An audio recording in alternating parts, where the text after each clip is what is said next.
Healthies, saya Hana dari Kementerian Kesehatan. Kali ini kita akan berbincang-bincang seputar vaksinasi dengan tema vaksin COVID-19.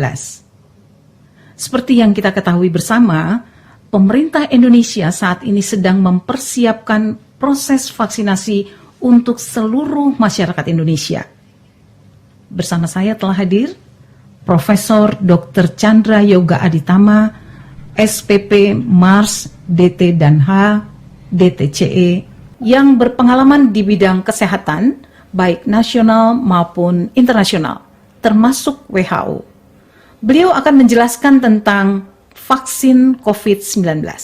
Kita langsung aja berbincang-bincang ya, Prof.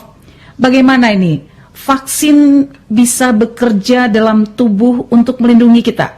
Jadi kan sekarang seperti tadi disampaikan, kita sedang bicara atau banyak sekali dibicarakan tentang vaksin COVID-19 ini. Kita tahu COVID-19 ini sudah ada di dunia sejak Desember 2019 dan sudah banyak upaya yang dilakukan sebenarnya, tetapi memang dunia belum dapat mengendalikan penyakit ini secara baik, begitu katakanlah. Karena itulah mulai diperkenalkan vaksin untuk mencegah penyakit itu terjadi. Kenapa saya bilang mencegah? Karena vaksin memang tujuannya untuk mencegah, bukan untuk mengobati. Jadi kalau pertanyaan Hana tadi bagaimana vaksin itu bekerja, sebenarnya kita ini semua manusia itu oleh Tuhan sudah diberikan mekanisme yang sangat baik begitu ya.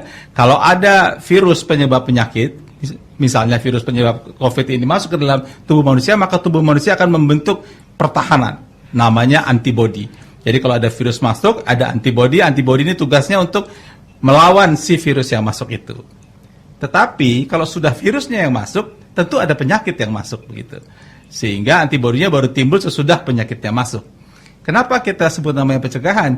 Karena vaksin ini adalah bagian dari virus. Jadi virus itu diolah sedemikian rupa, sudah tidak berbahaya lagi bagi manusia, atau hanya sebagian kecil dari virus itu yang diambil secara laboratorium, kemudian bagian dari virus itu dimasukkan ke dalam manusia sebagai vaksin, sementara manusia melihatnya, oh ini virus nih, jadi antibodi sudah dibuat. Karena ada vaksin, antibodi dibuat.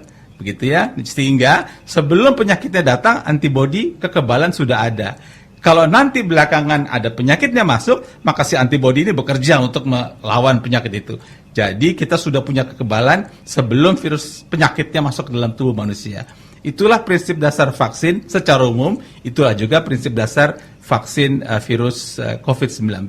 Begitu kita perlu divaksin dong ini semua ya, Prof ya? Memang vaksin itu perlu untuk mencegah penyakit gitu ya, supaya kita punya kekebalan, kita punya antibodi terhadap penyakit yang akan masuk. Tentu saja vaksinnya harus vaksin yang terjaga mutunya, keamanannya, efektivitasnya, sehingga antibodi yang terbentuk betul-betul cocok untuk menangani virus yang akan masuk. Oke, kalau begitu bagaimana Prof kita mengetahui vaksin yang akan digunakan itu aman dan efektif? Ya, betul sekali. Jadi sebenarnya ada banyak faktor. Ada faktor aman, ada faktor efektif, ada faktor cara pembuatan yang baik, ada macam-macam caranya. Tapi kita bicara soal aman dan efektif saja, karena itu dua hal yang paling umum sebenarnya ya.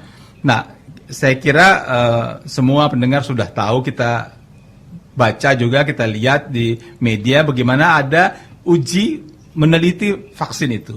Dan uji meneliti vaksin itu bukan persoalan yang sederhana, itu uji yang sangat teliti, sangat rumit, dan membutuhkan ketelitian yang sangat tinggi, dan ada banyak tahapnya. Uji tahap pertama adalah uji preklinik, ini uji di laboratorium pada binatang percobaan. Kalau lulus uji preklinik, baru masuk ke uji klinik yang dilakukan pada manusia.